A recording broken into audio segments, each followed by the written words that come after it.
Hey, welcome back, everybody, to the Rad Dad podcast. We have another first here today for the First. Rad Dad podcast. Yeah. Jorge flew in, so first person to fly in for the podcast Hey. from a long distant land of Tulsa, Oklahoma. So, Jorge, welcome. Let us know all about yourself. Tell us about yourself, Yeah, thank your you. company, your family, all that good stuff. Absolutely. Well, thank you for having me here first. I truly enjoy the podcast, those guests that you've had in the past. And I don't have a mustache like that police officer this year. That was a classic one. That I don't think was- anyone's going to match Cam's I'm mustache. telling you, man. I was like, man, I wish I had a mustache like that. And I still haven't had a guest wear a shirt with an AK on it. Well, that wasn't me today. So. But yeah, family guy. I'm a wife of 22 years now, if you can believe that, and a dad of a 6-year-old, Lola Marie. Love her dearly. She's our life and our dedication. And I'm the CEO of a small TPA based in Tulsa, Oklahoma, and yeah, like I said, I'm passionate about what the subject matter that you have about being a rad dad, and I've been following you. We have several connections as well, and just being honored to be here. Yeah, no, it's a pleasure to have you on. And we were talking beforehand over coffee, and you asked like why this subject matter, Yes. why Rad Dad podcast, and all this, and I explained that in today's society, being a mediocre dad is awesome. Because the low bar that was set was not being a deadbeat dad, Right. Or just not being there in general Yeah. and being present. So I wanted to take it to the next level and say if we're going to do this thing of being a dad, being a father, and passing down that generational knowledge to impact other generations, not only just your kids, your grandkids, and your great grandkids, you need to do it with the passion and do it at another level. So everything I've talked about with all the other dads, being involved, being there physically and mentally, Correct. and teaching them and showing them why we do things a certain way. And we were talking about it over coffee as well on, hey, me teaching my son how to treat a woman through how I treat his mom, how he sees me treat other women that I interact with, on here's why we open the door for them. Here's why we protect them, why we protect boys as well, or children as well. And you were talking about the same thing, setting a standard for your daughter. Yeah, because eventually she's going to start dating when she's 40, right? And, Yes. After you let her out After I let her out. the castle, walked away. Yeah, walk away. But the best way I can demonstrate to her on how to be able to, in aspirations on how to choose a running mate, if we can say, is by demonstrating how I interact with my wife, how I demonstrate the love that I have for my family and for her mom. And, we're not perfect, right? I mean, it's not to say that she's not going to see us lose our cool, like today. Sorry, can I throw this in? Yeah, go ahead, throw it in. I have to tell my wife sorry today because I flew in, and when I landed in Dallas, when I put on my jacket, I found that I have her car key. So, baby, I am so sorry. I didn't do it on purpose, and I'm going to make it up. But demonstrating that to your kids, right? Even that, for example, to where if we argue as a couple, for her to, as long as it's not anything overly, right? But for her to actually experience that, oh my, daddy and mommy are arguing. And then 10 minutes later, the reconciliation and walking her through that process so that she can actually see that, hey, we can have conflict and resolution at the same time. Just because you have conflict doesn't mean that we're done or we're separating. But for her to actually see that the process, so that we can transfer those skills to her, again, in aspirations to where even if it happens at school with some of her friends, to where she's okay that, oh, we got in a fight, but we can reconcile now. And that's what being a dad, I think, is all about, right? Is how can we transfer our skills to that next generation? And hopefully they're picking that up because they're always paying attention. Oh, they always are. And one thing that I always try to do, like you said, with that reconciliation piece is if you did make a mistake and you're aware of it, apologize for it Yes. and let them know, hey, I'm sorry. I've done this with Christian recently. Yeah. He had some behavioral issues at school and I overreacted toward him. I didn't know there were extenuating circumstances to his behavioral issues with some other stuff that he was dealing with. And I apologized to him.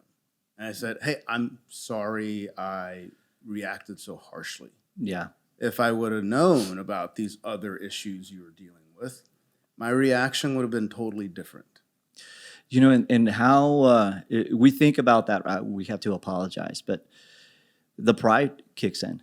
You know, it's like apologizing to your, you know, to your children. For some dads, it's very difficult to do that. To just say, hey, listen, I messed up and I'm sorry. Well, and we talked about it again. It was another topic over coffee, like doing stuff that you didn't see as a kid. Yeah. I didn't see my dad apologize to my mom or apologize to me, or like in my situation, I can count probably 5 times total that my dad told me he was proud of me. Wow. I know he's proud of me. Correct. But he didn't say it. Yeah. I say to my son all the time, I love you. I'm proud of you. This is awesome. You're doing great. Yeah. You know, and that's another word that I have interaction with almost every day when I drop my daughter at school. And she's getting tired of it, and she's only 6. Right? But I don't say, hey, I'm proud of you, or my mom's proud of you. I really take it a step further to where I really want her to be a child. I don't want her to have many pressures right now. I want her to go to school, enjoy her teacher, enjoy her friends. I just want her to be a kid. I want her to be a child. So before she gets out of the car, out of the vehicle, every morning I tell her, it's like, baby, remember. And she's like, yeah, Dad, I remember. I was like, we are already proud of you. There is nothing that you can do today that is going to make us more proud of you or love you even more. I just want you to go out there and have fun, baby. Just go be you, because we're already proud of you. And I know that, like you were saying, right, we don't hear it enough, or we have a lot of pressure. Right, we live in a competitive world. I mean, we go to these PTO meetings sometimes, and we're like, we're not at Yale. I mean, you know, I was like, come on, they're in first grade. I was like, and I know that we want our children to do well, and I know that I want my children to go out there and compete, but there's a time and moment for that. And just having that expectation taken away from her to say, hey, my responsibility is just to be a kid. Hopefully they'll take, right, that she can just go out there and be herself, you know. So yeah, I mean, I think about it a lot. And being a kid, that's my number one issue with fundraisers at school. From usually the PTA, like, hey, go sell this. I'm like, they're a kid. Now it's on us. Which, by the way, I work in sales. Yes. I don't want to sell for my son, too, on products that I don't believe in and that are cheaply made. And my reaction normally is, how big of a check do I have to write to not do this? Right. Like, I don't want to sell Tupperware or knockoff Tupperware and cookie dough and chocolates and like, how much money do you need? I can write a check. Yeah. So I don't want to do all that other stuff. So the kids just need to concentrate on being kids. So that's why I dislike the fundraisers that schools do, because they put them in that awkward situation. And when we were growing up, we would go door to door and ask for money for Jump Rope for Heart or sell your Christmas goods.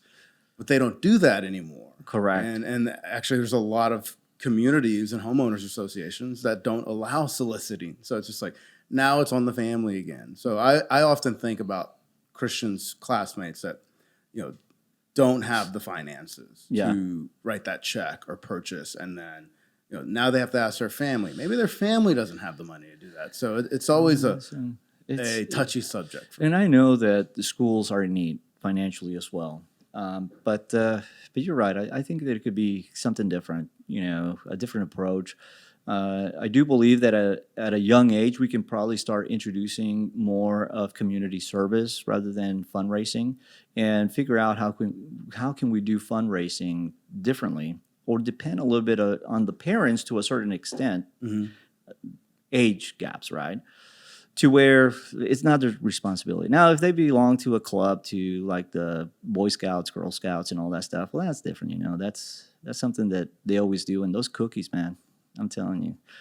The Girl Scout cookies. Yeah. Fair warning to all the Girl Scouts out there. They love me because I buy them for clients. Oh, so okay. I usually buy 50 boxes at a time. Oh, wow. So pay attention. I'm like, what's your goal this year? 150? Okay, you're a third of the way there. I've got 50 of them. But unfortunately for the Boy Scouts, I don't like their popcorn. So I won't buy their popcorn. They need to come up with, I've never purchased anything from the Boy Scouts, actually. It's always the girls that are out there really making it happen. So I think I'm going to have to write a letter and say, hey, the kids need to step up. The boys. The Boy Scouts need to step up. They need to step up, right? Start making less knots and selling more. So tell me about balancing the life of a CEO and, family man, being the husband, being, father. How does that juggling happen? You mentioned a little bit over at coffee. Just expand on that. Yeah, so it's you have to be very intentional, and I don't believe there's balance. Okay, I work long hours, and sometimes my schedule is different. But it does give you the opportunity, if you're intentional, to really formalize a schedule to where you can be there for your spouse, be there for your daughter, be there to grow mentally, be there to grow physically. There's also room to grow spiritually, if that's something that you have, and to have impact in your community, because those are the 5 pillars. I take everything based on my 5 pillars in life. I have 5 equities in life, and these are to grow, right? The 5 pillars that I want to develop as a human being, as a man, I want to develop my spiritual awareness, my intimacy with God. That's, the first thing. My family, my wife, and my daughter. How can I become a better husband? How can I be a better dad? So that's a priority to me. As a leader at work, how can I become a better leader? How can I manage my organization even better? Then I have to worry about my physical being, right? If I'm not here physically to protect my family and to provide for them and to lead my company, then who will, right? So I have to be very conscientious about, I have to take care of myself, mentally and physically. Then also my community. I want to be of impact in my community because I have been given a lot, and I'm very thankful. And I want to pave it forward. I want to have impact in my community. So those are a lot of things, right? And not necessarily to say that I'm going to tackle every single little equity in my life every day, but I do have it to where I will touch every equity in my life every week, and it might look different, right? For example, if I have a meeting that got canceled, it might be a window of an hour and a half. And thankfully, my wife has the liberty with her schedule, if permitted, to where I can call her and say, hey, let's go for a quick lunch. Let's go for a quick coffee. Because we need that time, right? Just to interact with each other. And she's very appreciative of that.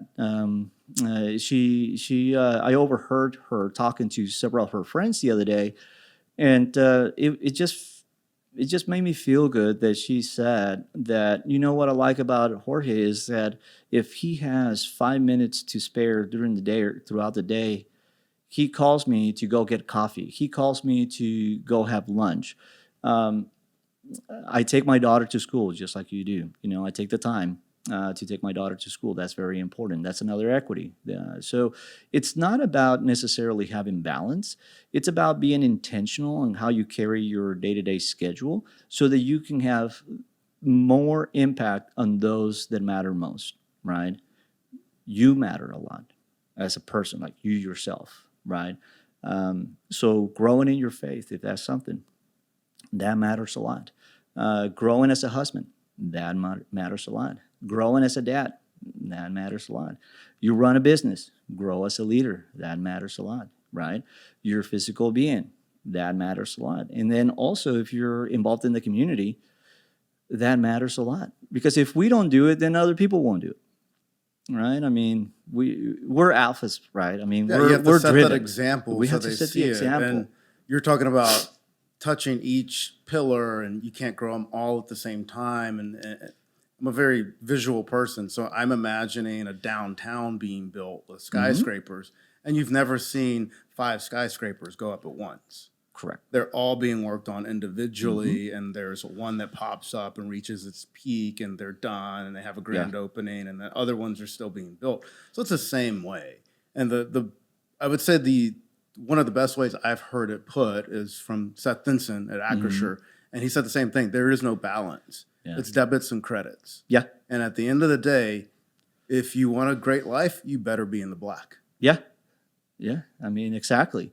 And back in when I was in my late 30s, I really made a conscious decision to transition from being goal conscious to being growth conscious. Because it came a period in my life to where I would reach a milestone and then I would feel empty. I was like, that was it? You know? I was like, what next? I was like, okay, let's go for another car or let's go do something different this year or whatever it was, right? It was just a milestone. But there was no strategy around like the entire picture of my life until someone asked me about, the purpose of my entire life. And I was like, what do you mean about my entire life? It's like, yeah. And I was like, why are you achieving those goals? I was like, well, I don't know. I was like, because I have to have goals. Someone told us Yeah, to? I have to have goals. It's like, yeah, but why? I mean, for what purpose? And he started to introduce that idea that, when you're growth conscious and you see the big picture, then the goals that you have for yourself or your family, they are not the end point. They are mile markers on that road towards the growth journey. So when you reach for something or you accomplish a goal, then there's this sense of satisfaction that you traveled one more mile, right? Rather than, oh, I traveled all this to accomplish this goal, and then I'm here, and that's the endpoint. And we struggle. Humans struggle with endpoints. Yes, 100%. We don't know what to do with them. And I was like, okay, now what? Right? That's why we hear a lot about midlife crises and all that stuff. And it's like, oh, we're going to go get bigger homes. We're going to go get bigger cars. We're going to get better this and all that stuff because we don't know what to do when we reach the end of something. And if we accomplish it and you don't feel fulfilled, then you're going to go bigger. And then that opens the door for a lot of, uncertainties and chaos and yeah, so you know this. Well, yeah, you're always striving for bigger and better. Yeah. And you never know if you get there. And if you set that endpoint, okay, I got here, but it's like you said, it's always the now what? Now what? What's next? Yeah. Like, I should feel happy, but I'm here. And I think what a lot of people don't understand or realize is it was the journey that got you there. And that's what you liked about it. It wasn't, okay, I need to get to the end point. It's, I like the whole journey. So like, I like what you said about growth and not having that end point because you can surpass that end point and still feel like you're growing. And I don't have to stop. I love what I'm doing. I've told people all the time, I probably will never retire. See, that's another thing we're Not talking because, about. yeah, not because I love working so much. I like doing what I'm doing, but and that's being a critical thinker and Correct. using my brain. And one of my biggest fears is losing the ability of that. So I know if I'm constantly challenged with new things, and it's meeting new people, talking, to those people and discussing different issues in society, I know I'm always going to be challenged. And Yeah. even if I quote unquote retire from an industry, I'll go get a job somewhere else just to interact with people. Right. I'll be that Walmart greeter. I always joke that my staff is, I'm going to show up at my office and they're going to put me in the back office and they're just going to give me fake papers. Oh, here, you got to review. this You today, got to review right? this pile of papers. I'm just going to be reviewing, I don't know what, the last week's news. Sign here. But no, we have to be intentional. That word again. You have to be intentional. I'm not saying not to have goals. Okay, I want to make sure that everybody understands that I'm not talking about, hey, do away with goals. We all have goals. I have goals, but maybe form start forming the big picture of your life. What do you want to do with your family, right? For example, as a husband and wife, well, I want to grow with my wife so that we can reach the age of, being seniors together. And we don't talk a lot about that in society anymore. No, not at all. I hope that my wife is able to stay with me, and I say that she's able to stay with me because I'm a tough cookie. I'm not easy to deal with, and with aspirations that we can grow old together, right? I mean, I do have that aspiration, and we've gone through, thick and thin, and she stuck through it, and I'm very appreciative of that. And also, is the least that I can do to repay the support that she has brought to my life. I mean, I would not be here if it wasn't for my wife. I can say that truly. Man, she challenges me and she pushes me, right? Well, I want to make sure that I do the same for her. I want to make sure that we leave a legacy to our children, to our daughter, so that she can carry on with her life. Because when we're not here, I'm aspiring that my daughter has been able to take everything that I've demonstrated to her in a sense of a husband to my wife and a loving daughter to her, so that she can carry that on to the next generation when she has a family. I mean, she's only 6. I'm already thinking about that. And I'm not thinking about that in a sense of I wanted to get here. I wanted to get here the right way for her. I don't want her to rush into things because she wants to leave the house because it's a mess. I mean, when we talk about legacy, I'm not talking about financial legacy. I'm talking about cutting the chain of everything that we've gone through from growing up until now so that we can give the next generation a fighting chance. I am spiritual, right? I want to grow to the person that God is calling me to do. I want her to see that. I want her to see Daddy praying. Why? Because it's meant a lot in my life, right? It's going to be her faith. But at least when she comes back and starts asking those tough questions, I want her to know those answers so that she can then go into her own life and have that foundation. If she wants to follow Christ, then that's her. Sure. But I want her to look back and say, I remember Daddy praying for a certain thing at work and it came through. I remember Daddy praying for a certain thing and it didn't come through. And I want her to see that also because, it's life and nothing ever is going to go the right way. But even if you believe in God or you're spiritual, I mean, we have to grow that muscle in our mind as well. I want her to see how I actually manage a business. I take her to the office with me. It's important for me. I want her to see me manage a business, right, wrong, or indifferent, right? I want her to see her daddy out there in the community. At the food bank, right? Doing a gala so you can raise money. I mean, going out there and cleaning, an old lady's yard. Why? Because that's what it means to be a good citizen. To be a good, You're doing it because it's a good thing. It's a good thing to do. It's not for, one of my biggest pet peeves is people that do a good deed and post it on social media. Yeah, man. Like, I'm handing food to this homeless man. I was like, you didn't need you to won't post see that on you don't, social you don't media. need to do that. Like, Yeah. Yes, I'm on the board for St. Jude. I posted that we generated $3.8 million for St. Jude this year. The biggest in the U.S. Yes, I'm proud of that number. It's not the sole number. Correct. It's not a humble brag. Yeah. It's hey, here's what we did in Dallas as a community.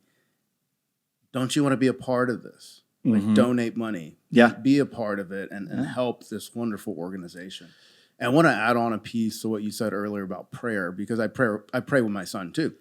And what I've consistently reminded him about prayer is, yes, prayer is necessary and we should do it.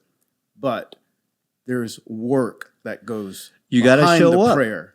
You have to show up and do the work. Do your own because part. God just doesn't snap his fingers and you have a promotion at work. Yeah, exactly. You worked for it. So even though you prayed for it, you worked for it. And he understands that now. And I'm like, I was like, think about, I always equate it to the Jim Carrey movie, Bruce Almighty. Oh, yeah. When he was God. Yeah. And he just hit the easy button and answered everyone's prayers. Well, everyone was praying to win the lottery. Well, now everyone won $1.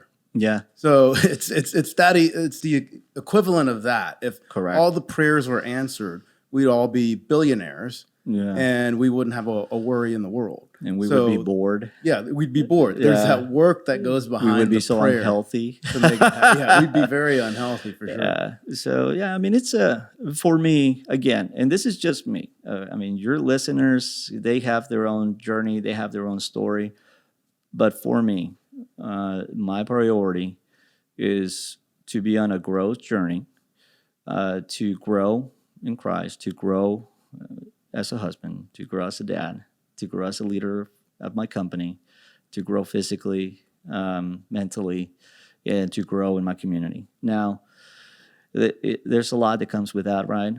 We all live our own lives the way that we think we should live our own lives, but it requires a lot of work. It's not easy. And we were just talking about this over coffee. We will make other people mad. We are going to ruffle some feathers because we're going against the grain. Yes, you have to. I mean, it's the age-old adage of you have to break a few eggs and make an omelet. Yeah, and for me, that's fine. I mean, for me, that's totally fine. At the end of the day, my responsibility is my family, my daughter, my work, so that they can continue on beyond the years that I have on this earth. If not that, then what? Yeah, exactly. I mean, the way I look at it is very similar to how you look at it. And I like to simplify things because I tell people I'm an overeducated idiot, so I have to simplify. And, everything I've heard you say is spot on with how I view life and being a co-parent, being a father. And that's just, I want to live my optimal life. Yeah. Which there's normal and then there's optimal. And I was reminded about it on a phone call last week. I had a consultation with Ways to Well in Austin. So great healthcare company. They're like, what are you looking to accomplish? I was like, I want to live optimally in my health. Yeah. So I can do everything at that optimal level. Right. And the nurse on the other line was like, great. We love to hear that because we tell people that. And she's like, the best way we describe it to people is we want you to be that active 75-year-old that's having sex. And I was like, really? She's like, yeah, that means you're healthy. Now, everything's what's working. that number? It's Ways to Well. It's very hard to get an appointment right now because the founder and CEO, Brigham, went on Joe Rogan. Oh, okay. And just shut up. Like, yeah, but it's Yeah. a Texas company. Wow. So they're doing a lot of their consultations via telemed Oh. right now Yeah. for all Texas residents. Yeah. So I mean, it's a great program, and we talked about the blood work that they're going to have me do, and Yeah. what all that means, and they're going to go over a program for, hey, here's how to get to that optimal level. yeah. And then we also discussed stem cell injections as well, because I have old shoulders, and they're like, we want you to, what was the proper term they said? We want you to age biologically, and we need to get you healthy and get you optimal, Yeah. so you can do that. We don't want you to age based off of your body's wear and tear. But there again, we have to go back to, you're very intentional about that, Yes. right? You're very proactive. You seek it out, okay? And that's something else that I want to make everybody aware, is that if you want to live optimal, you have to go out there and seek it out. You have to be very proactive. You have to be very intentional. 100%. And not only that, you're going to have to be accountable. You have to build a good community around yourself to help you achieve those desires that you have. To live optimal is not easy. If it's up to me, I'm going to be eating cupcakes and hamburgers every day, right? Well, I mean, the good thing is it's Thanksgiving week, so we can get away with that. I mean, Thanksgiving's my favorite holiday. Yeah. One of the biggest reasons is because I love to eat. Yes. I feel like Yes. it's the one day you can be a glutton and not feel bad for it, and have pie and then some turkey and some more pie, and then add on more whipped cream. You know what I'm going to do? I'm going to text you on Friday, and I'm going to say, how gluten are you? Are you still sleeping? Are you in that diabetic coma from all the pie? I'm going to text us like, feel guilty. Guilty today. Thanksgiving's over. Accountability. No, but no, that's another piece that I want to discuss in your podcast, is that we have to be held accountable, and hard accountability, and it is very difficult to do, and to invite other people into your life that you trust enough to where they're going to call you out and ring your bell. If it wouldn't have been for my friends that really have an interest in me growing, because they have an interest of them growing, they're aligned with the way that we think. If it wouldn't have been for Dan Harris, Blake Erskine, Mark Blackburn, Vince Valasia, these are individuals that are high-powered individuals. They're driven, but they're also on the same journey as we are, to where they want to have an impact in every facet of their life, and they're focused on being growth individuals. And receiving some of those calls sometimes is not fun, man. Or you being open and just talking to someone and say, hey, man, you know what? I really screwed up, and this is what happened. And let them speak the truth into your life, and you being mature enough to actually take it. Or when somebody shows up at your house and they're like, bro, what the F? Yeah. This is not you. Get your shit together. Get your shit This together. is not you. It's just not you, man. So what are you doing? It's tough, man. Think about it. When we're in college, when we're in school, we belong to teams, we belong to clubs, and they always hold us accountable. And then we leave that, and we don't have a coach anymore, right? We don't have our teammates anymore. And we go out there and we try to duke it out in life by ourselves. Like, we can handle it. We have broad shoulders. We can figure this thing out on our own. And we can't. We really can't. Those individuals, if you think about it, they have achieved a high level of success, usually have a lot of coaches around them, a lot of mentors, a lot of people that are sharpening them, right? 100%. So if you guys don't have that in your life, to where you invite other people to hold you accountable and do the same, vice versa, you're missing it. You're missing an essential part of your growth.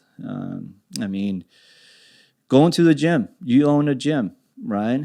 Who were those that you saw succeed and change their bodies? Those that had The other. ones that showed up. Well, first they showed up, but then they have other people holding them accountable, exactly. right? I mean, that's why they hire coaches. So why not do the same thing in your life, in every facet of your life? I mean, I don't know. I don't know how to be a good husband.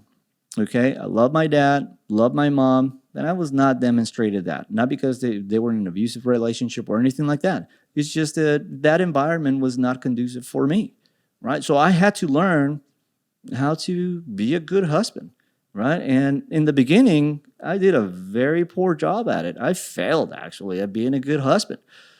But it wasn't until I decided, again, being proactive about, hey, what does it mean to be a good husband? Well, then go look at and hang out with people that you think, right? Start vetting them out. Don't just say, oh, they look great on the outside and they're posting all this stuff on social media. They might be great, you know? They're great at posting, but they're right? not a great husband. But go out there and do your research, right? If you want to become something, well, you're going to have to do your research and start hanging out in the environment, in social areas to where you might think that you might find some of those individuals until you find them, right? Just in business. We talked about the disappointment that we experienced when we were growing in business, of those leaders, of those mentors that we thought were going to be there for the long haul with us, and then we get disappointed, right? But that's just part of the vetting process. That is just part of the growth process. You have to go out there. You have to seek out, you know, those mentors, those friends that are going to hold you accountable, and be vulnerable. Be open to it. If not, I think you're going to get stuck. And I would say as a species, we crave that human interaction. Yeah.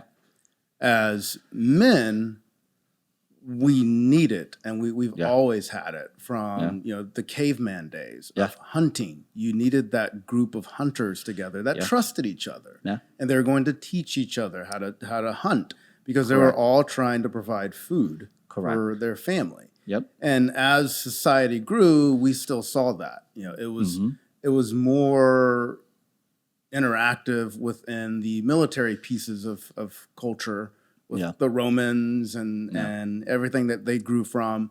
They drew that from the military. We still see it in our military, the camaraderie that we have, the buildup of it. And most veterans that you will talk to, when you ask them what they missed the most about the military, it's, I miss my boys. Yeah. I miss the camaraderie. Yeah. And it's being able to talk to them about those issues, like you said. Yeah. Hey, I don't feel like I'm a good husband. You seem like you're a good husband. Like, what are you doing better? Yeah. You seem like you have it together with your kids. What are you doing that I'm not doing? Can you give me some feedback and give me some help? And I think in today's society, as men, we don't want to ask those questions. We don't want to ask those questions, man. We will feel judged and hey, well, what do you mean you don't know how to be a good husband? You should know. Well, no, I didn't grow up in that, so I don't know how to, show affection, show love, things like that. And it's moving past that, line where you're scared and just asking for help and saying, hey, I don't know how to do this. I didn't have a good example. Correct. And I don't think YouTube or social media is going to show me. So you, as my friend, should show me how to do this. And I trust you, and you're great. And a good friend will tell you, hey, actually, I don't think I'm that great. Yeah. Here's what I think I do wrong, but here's all the things I do right. And the friends I've talked to that say that, all the stuff that they do right is specific to their wife. Correct. And it's like, hey, I know she loves this and loves that. And it's the whole love language thing. Yeah. But taking a little bit more in depth of, well, I know she likes it when I do this or help her with this. And it's just what she likes. So I take a different approach. I know she doesn't like that. So I'm not going to do that. Yeah, that's the smart thing to do. Do the thing she likes and don't do the thing she dislikes. Yeah, don't do that. But no, it's we don't ask for help. It's not the manly thing to do, right? We want to be right. We want to look good, and we want to be in control as guys. That's our thing. We want to be right. want to look good. We want to be in control. That's why the old school stereotype is that we wouldn't stop and ask for directions. Yeah, right.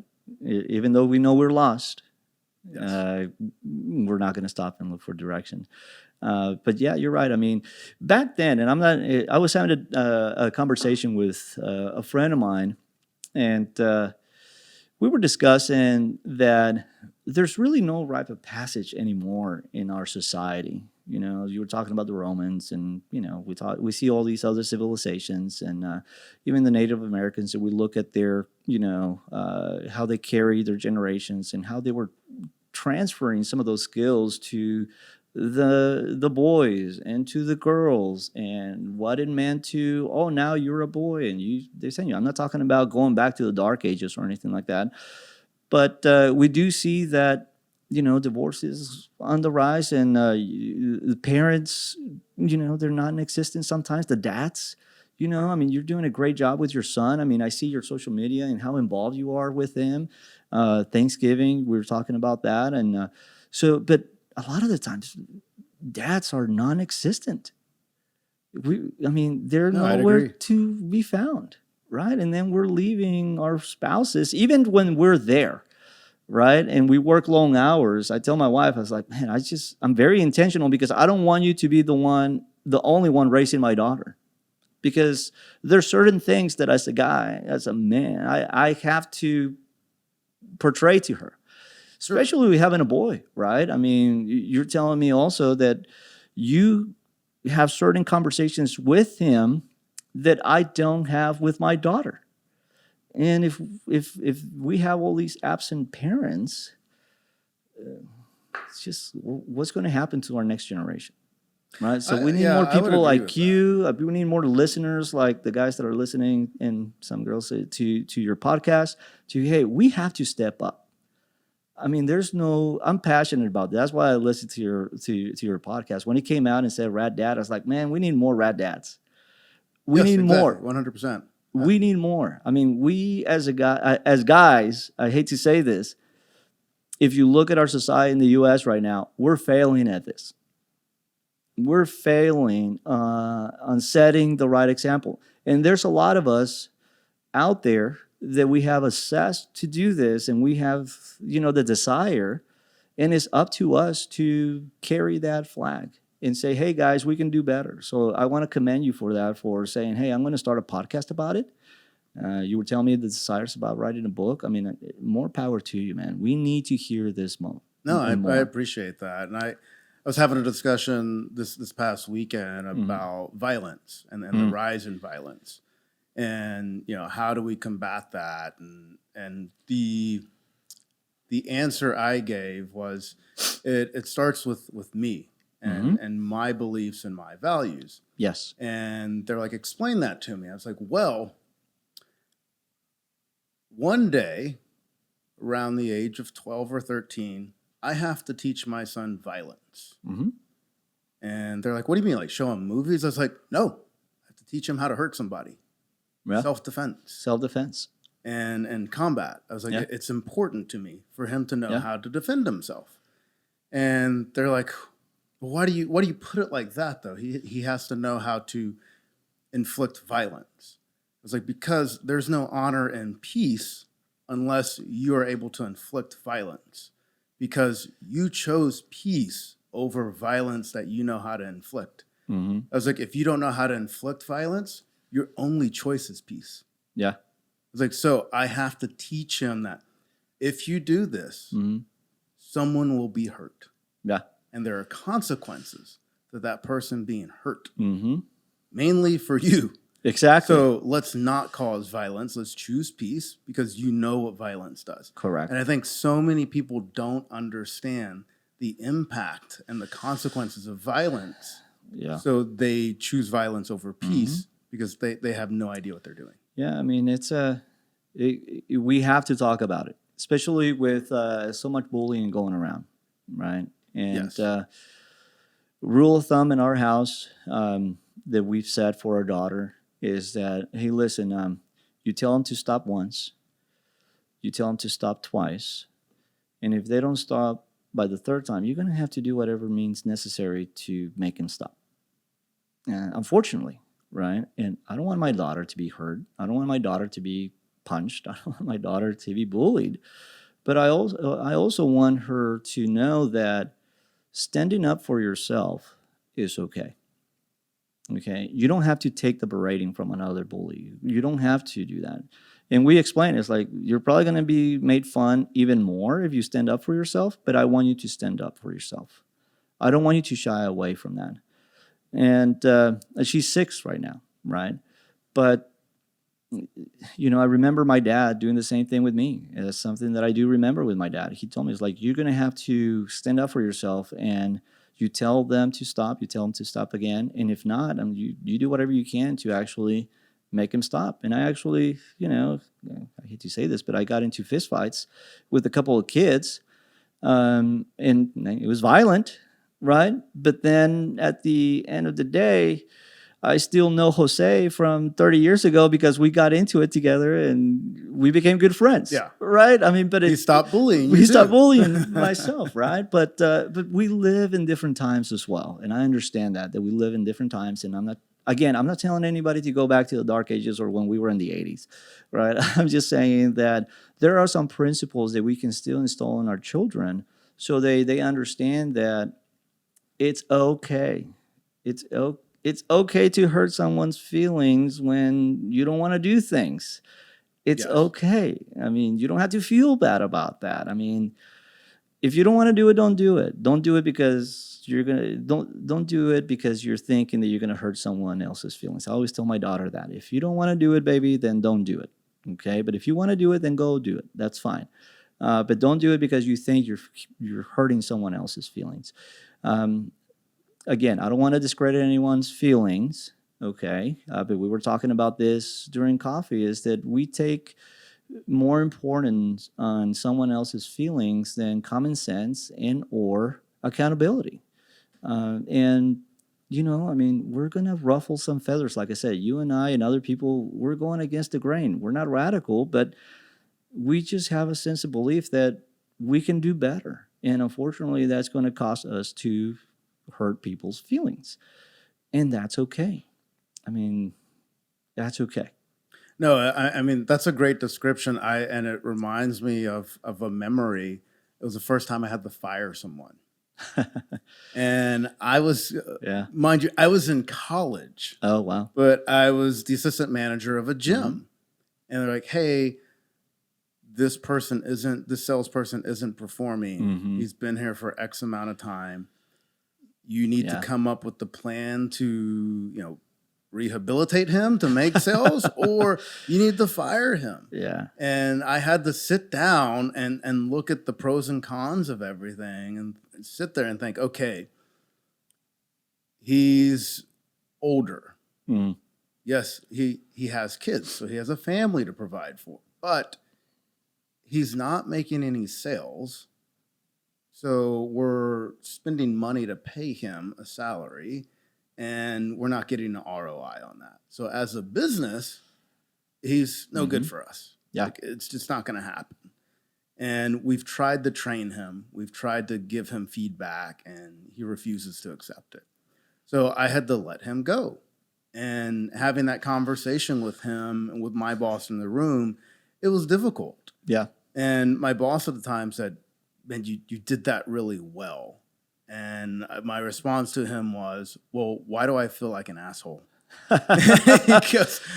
Because you're a human. He's like, you care about that person. Yeah, exactly. You care about his feelings. You care about the fact that now he has to tell his wife that he lost his job. He can't, provide his part for the family and the kids. He's like, but at the end of the day, it was the best decision for our company. Correct. Our family.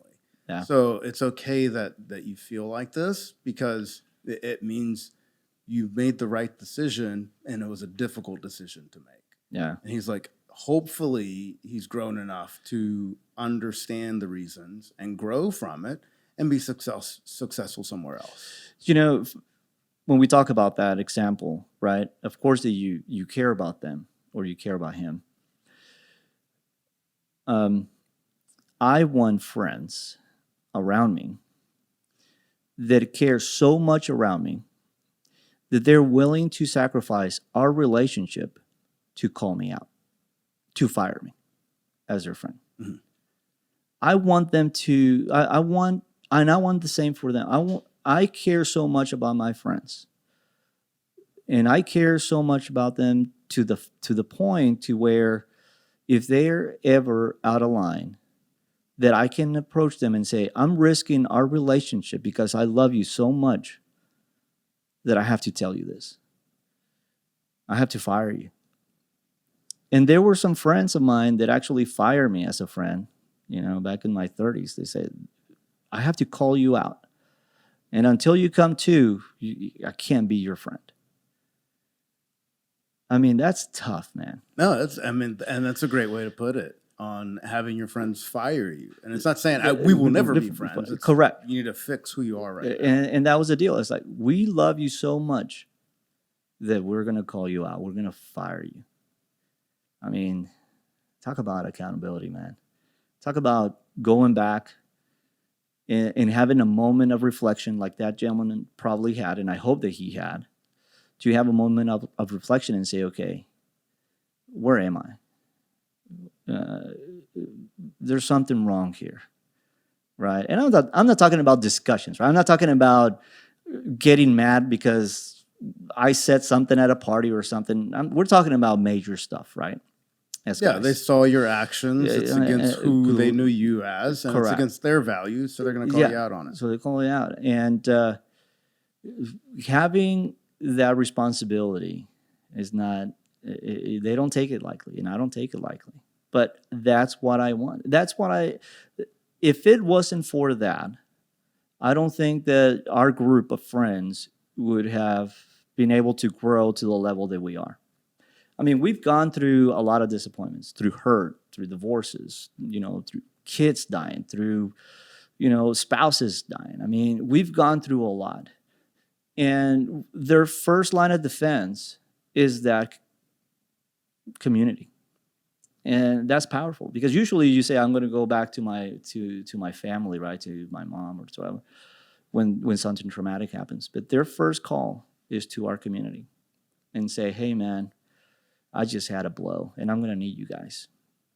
I'm going to need you guys. It's going back to the military. I remember when I was in the Coast Guard, that was the first thing. It's like, it's going to come to a point to where you're going to have to carry your shipmate because he can't. And Yes. You have to do it. You have to get to the finish line with him on your back, and that's okay. And if you guys don't make it to the finish line, that's even better, because you're together. Don't leave anyone behind. And we don't have that mentality out in the civilian world enough. No, I'd agree with you. I think it's more of a individualism us versus us kind of individualism, right? We're out to make it on our own. No. And if you're making it, that means I'm not making it. I don't get that piece of the pie, so I have to beat you. Correct. And it's like, no, this country was born on the belief of social responsibility, that we care for our neighbor, that we carry each other. We've always been the underdog. It's not until recent, history that we're the country holding the stick. But how we started, we were the underdogs. We had to rally together, right, wrong, or indifferent. We have to get past our differences. And in being guys, we have to do the same thing. We're not going to agree with other guys. We're just not. But we need that. We need that diversity. Why? Because we want to be better parents. We want to be better husbands. We want to be better leaders. We have missions to accomplish in our lives, and we can do it together. And if you're out there on your own, man, you're going to be eaten up. Eaten up. I mean, we see it every day. Yeah, I mean, in our industry, the people that succeed the most are the ones that have a strong team behind them and around them. Yep. They can lean on other, experts when there's a question that comes up that they have no idea how to answer it. Hey, you're the math person. You handle this. Yeah, you're the operations person. You do this. Yeah. I'm just I'm the guy leading all this. I'm the yeah. quarterback, and it's pointing and saying, "Hey, that's your question. This is your question," knowing that they're going to have the answer for it. And every finalist presentation I've been in, I'm the quarterback and I'm directing everything. Yeah. Hey, operations, she's got the answer. Okay, numbers over here, do it. Just like at work, I tell them I'm not the details guy. Don't put me to run a project. I'll run it to the ground. I'm telling you, we will collapse. You know, I'm the vision guy. You know, and I put like you. I'm the quarterback. We put things together, but don't ask me about the details because I'm not the guy. And it takes a lot of maturity that comes with that to actually give that authority to other people and say, hey, you're better at that. I mean, but that's something that you have to achieve through growth to reach that level of maturity that you're trusting others that to complete their task and to oversee that and to hold accountable and to be held accountable if you're not performing your task as well. So it's in every facet of your life, you have to have accountability if you want to have growth. Yeah, and I think a piece of that is knowing yourself. And every single leader I've worked for, I've told them, I'm horrible at administrative work. I suck at it. Yeah. You may have to remind me to do it, Yes. to do an expense report, to do this mandatory training, to do that. I was like, I just suck at that. That's my weakness. I'm good at all this other stuff, though. Yeah. So have me lead finalist presentations, go out there and hunt for new clients. And that's perfectly okay. Having weaknesses is not bad. Okay. Oh, no one's perfect, Everyone right? I has mean, if an you were perfect, imperfection. you'll be God.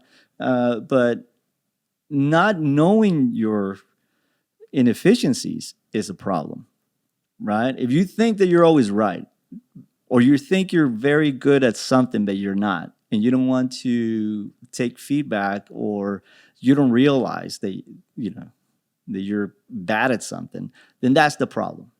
Okay, but you know your inefficiencies, and you put the team players around that so that they can actually enhance what you can handle and not be bogged down by your inefficiency. Just like me, I have a great team. I mean, everybody. If it wasn't for my team, I mean, especially those that are tackling the day to day and answering the calls and getting berated sometimes. I mean. We wouldn't be anywhere. I mean, so like anything, again, we go back. You need a team around you. You need those individuals that are holding you accountable, that you have to answer to. At work, even though that I'm the CEO, I'm being held accountable because I have to deliver for my team. I mean, it's a responsibility. If I don't perform, I mean, they're not going to perform. So it's a huge responsibility. Again, you have to be held accountable. And we don't use that word enough, being held accountable. I don't know why we have such a reservation against that. I think we do because it goes back to, you said it a few times, people's feelings. We don't want to hold them accountable because their feelings are going to be hurt. I know. But if that's your concern, you're never going to tell them, hey, this is what's wrong. You need to fix it. And they're never going to fix it. Yeah. So you have to be willing to step on a few toes to tell them that, like, hey, this is for your benefit. Yeah. You're going to get better. Yeah. It does me no good by telling you this. Yes, other exactly. than to hold you accountable, you're the one that's going to benefit from it. So, and my wife, she's very gentle in telling me, when I'm missing the mark, like this morning. But yeah, she's. I want to revert back to to being a spouse. It's not an easy task. I mean, marriage is not easy. I mean, we just celebrated last Thursday 22 years of marriage. Oh, congratulations! That's awesome. And I have to say that the majority is because of her. So I have to give her just tremendous kudos because she's seen me. We got married at a very young age. So she has been through this journey of having to mature and coming from an environment that, again, I didn't know what it meant to be a good husband or even a husband, right? Not that I was abusive or anything like that, but but having to grow through that together, man, it just, again, that's why I have such passion about this, because we didn't have to go through the things that we went through. Mhm. You know, if I could have figured this thing out sooner, and hopefully the continuation of your podcast, some younger listeners that have just become parents or just became husbands, they can listen to this, and through all of our guests, because all your guests, man, I mean, they've been top notch, right? And then having, I think it was your ex-wife last week. Yeah. I mean, that was intense. Yeah, You know, I mean, and that's awesome to hear it- that perspective. It takes time to grow. Like it took 4 years I for know. us to get to this point. Yeah, And like you said, that maturity part, that growth part, it's messy. it is. And a lot of people don't think it's going to be messy. But I was lucky enough to be able to build a house last year. And if you've ever seen from breaking on the foundation until the house is done and you close on it, it's a messy freaking process. It is. You're tearing up the land. There's things everywhere. There's trash. There's nails. Everything, wood. But then the day you get to move in, it's great, and it's almost perfect. Yeah. And you forget about all the messy parts. Yeah. And being able to build that house on. Okay, now it looks great. Now what can we do with this house? And let's continue to build within the home and do this. And it's a lot of people forget about that messy part of growth, especially for us men, the messy part of maturing. We just mature at a slower rate than women. And with your house, right? Did you saw it being built, and you're living in it every day. But some of the most critical components of your house you never see. Yes. The entire plumbing you never see, and it's an essential part of your house in every way. Your heating, air, and conditioning, it's essential. The power is essential, and they're behind the walls. And that's what I'm talking about with this, is that when you start to mature, when you start to build from the inside out, a lot of the plumbing, no one's ever going to see. That hard work, how messy it is. Having to go back and relive traumas as a child and reconcile with them, I mean, it's messy, I mean, having to go and apologize to people because of all the crap that you did to them or whatever, it's messy. But you're building your foundation. We all, I have to believe that the majority of us, we have cracks in our foundation, because of what we experienced as children. If you had a great childhood, great, that's awesome. But so far, I have never met, only 2 people I think that I have met, they can honestly say, man, I had a great childhood. I had no trauma. I had no trauma. And they still have trauma. What house did you grow up in? Were you on the Leave It to Beaver show? And they still have trauma. But going back and having to rebuild your foundation, having to redo all the piping and all that stuff, man, it is messy. And we don't want anybody to see that, right? Exactly. We don't want anybody 100%. to see that. Why? Again, because as guys, we want to be right, we want to look good, and we want to be in control. Because we don't want anybody we to have see it all that. figured out. We've We've had it figured out the whole time. Yeah. It looks great. We get home, and we're driving our cars, and we want everybody to see that, right? I mean, we don't want anybody to think any less of us. That's our fear. But no, man, we have to get messy. We have to get messy, and we have to fix all of our stuff. So Perfect. Yeah, we're coming up on time. Yeah. And I always end the podcast with, what's the one thing that you want your daughter to know? that she has everything inside her to go out there and leave her mark. That's when Maggie and I are gone, I want her to know that we're still here through what we were able to instill in her while we were alive. Because everything that she is going to accomplish by her, once we're gone, is going to depend upon what we're able to install in her today. That she has everything. Again, baby, I'm proud of you. You don't have to do anything else. I'm going to tear up, bro. She doesn't have to do anything else to make us any more proud. She's our daughter and we're proud. No, and yeah, that's a perfect way to end it. It's the exact reason for this podcast on I want to leave something for Christian when I'm gone so he can leave it for his kids and on and on and on. And I hope this impacts as many people as possible because it's an important topic. Yeah, I think it will. Well, thank you for flying down from Tulsa. Absolutely. I appreciate it. Look forward to more conversations with you offline. Yeah. And go ahead, subscribe, like, all that good social media stuff for YouTube. We'll see you in 2 weeks. Everybody have a happy Thanksgiving. Happy Thanksgiving. Thanks, man.